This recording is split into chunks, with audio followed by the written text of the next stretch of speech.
Can you provide a definition for the word woman? Can I provide a definition? No, Yeah, I can't. you can't?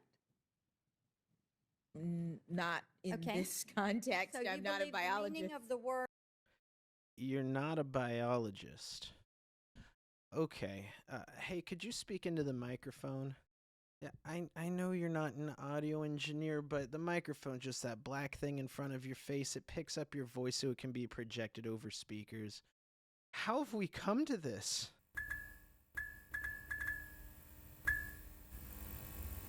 This is Matt Wills with Defining Ethos. So in my journey through life so far, I've come to the conclusion that the most important and valuable resource we have is truth, as objective a truth as we can find. It anchors us in reality and allows us to discern, learn, grow, and navigate with the highest success rates and the best outcomes. And if you have nothing real to grasp hold of, how could you possibly have any sense of direction? How can you find any structure within all that chaos or even make a risk assessment? So something that's become more and more clear to me over the last 10 years is that there's very clearly an organized effort to keep people from being able to make obvious discernments that shouldn't even be controversial. But what could possibly be the motivation of this? And you can find this behavior in the media and education, but today I'm going to focus on when it gets all the way down to social cultures. And I'll continue to make the War on Discernment a series as time goes on. Now take that Ketanji Brown Jackson clip, for instance. What could possibly be the motivation for having no definition for what a woman is? If a woman could be anything, then anything could be a woman, so what are the implications of that? Does that mean there's no real defining characteristics of sex? How about of relationships? What's the logical conclusion of this level of confusion? Well, here's one good example. Chase, would you rather smash the hottest trans woman in the world or the oldest woman in the world? Honestly, bro, the oldest woman in the world, because then I wouldn't be gay. What? Rip you a fucking new one. I swear to God. Are you like, Chase, No. how dare you be transphobic? Yes, actually. What the fuck do you mean? Yes, that was so Because if I unnecessary. had sex with a trans woman, I'd be having sex with a biological man, and I don't want to do that. The question is, That's not what you said, though. That's fine. If that's Because what you I'd want be to say. gay if I had sex That's with a not biological gay. man. That's not gay. That's And gay. I don't even care if you're doing this for, like, whatever, but, like, shut the fuck up, actually. So I guess a logical conclusion of having no definition for woman is Schrodinger's sexuality. You both are and aren't gay at the same time. It's confusing, right? But notice how when he got down to what is actually true, if he had sex with a biological man, he would be gay. She met him with hostility in an attempt to shut down the discernment. And of course, if enough people participate in policing people's discernment, what you get is normal people will stop engaging in saying true things at all for fear of repercussions. Ellie, you want to answer this question? Can men menstruate? She says she doesn't know. I'll think about it. We'll be back. Okay, you'll think about it? So what happens when all people decide to stop saying true things?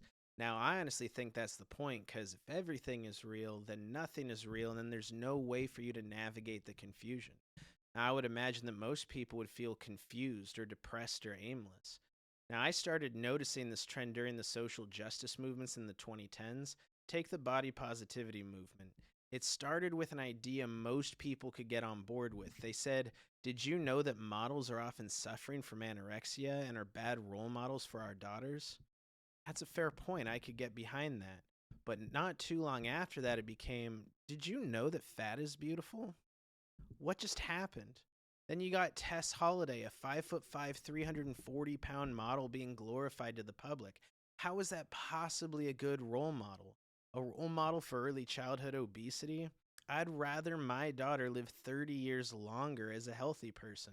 But of course, when people started pointing out the truth, you got the pushback of healthy at any weight. The point of all this is to tear down structures and standards. Now there's no way that you can make a judgment call on if someone's healthy or not just by looking at them. And everything is beautiful, so there's no determining which lifestyle is better. But now there's no standard, so if everything is beautiful, then nothing is beautiful. There's a negative psychological effect to that. Now there's no direction for you to aim at. So what happens when someone who is young and overweight is constantly told that they are beautiful and healthy, and reality doesn't line up with that? Your size can play a factor in how employers view you. It has an effect on finding friend groups. It plays a massive role in relationships. Jordan Peterson once said that confusion happens when what's supposed to be real and what's actually real aren't the same thing. And the natural response to confusion is frustration. But in this sense, I'm willing to bet that a lot of people move past frustration and fall into depression and get hooked on antidepressants. So is that the reason for all this? They might even move past depression, go straight into nihilism. So let's talk about risk assessment and stereotyping. Now, I've always heard that you should never stereotype. It's mean, it's wrong, and you shouldn't notice things about social groups. The thing is, humans are pattern recognition machines. We're constantly taking in data, storing that away, and when that data starts matching up to social groups, it becomes stereotyping. And not all of it's necessary, like these cultures, like these foods and whatnot. But we do have a survival mechanism based on risk assessment that we learn from this data. And I always put it like this. Say, for instance, I'm out in the rainforest and I come across this frog. And it's a cool frog. It's this awesome blue color. I've never seen anything like it. So I pick it up and I start playing with it.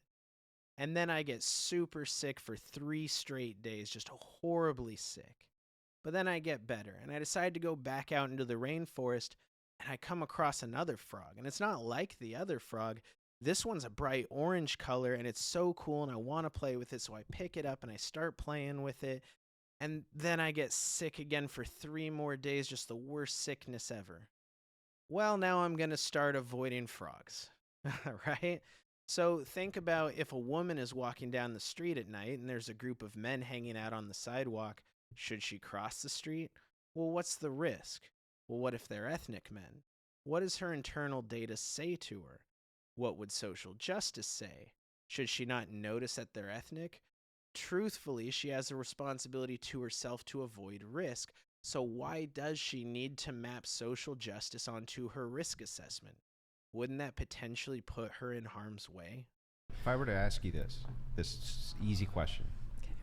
Pretend that you were in charge of a prison and you could hire all female prison guards for the most violent criminals on planet Earth, or all male prison guards with the exact same qualifications.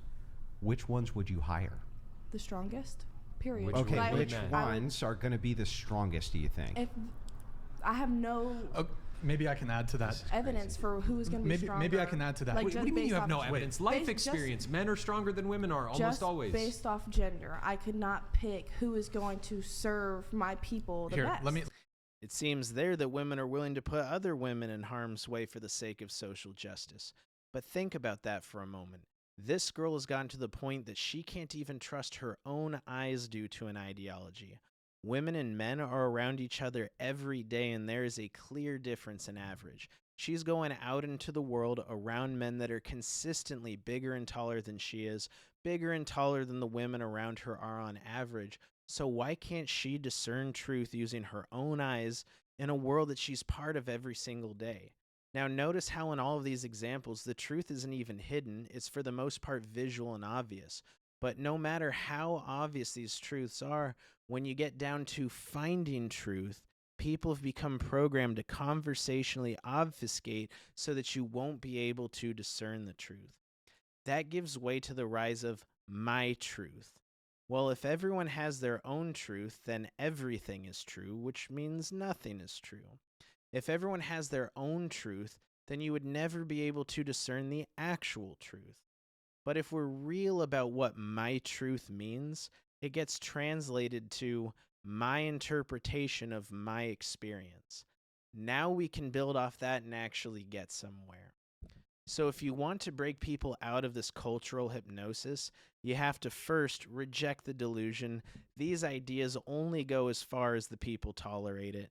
Second, you need to not be silent about it. The more silent the rational are, the more this behavior will spread to the next generation. And you have to have honest, good faith, factual conversations with people who have already been led astray by these ideologies. If we can stop tolerating it, start calling it out, and invest the time in demonstrating the value of being anchored by truth, then a lot of people will become impervious to these destructive ideologies. Thanks for watching.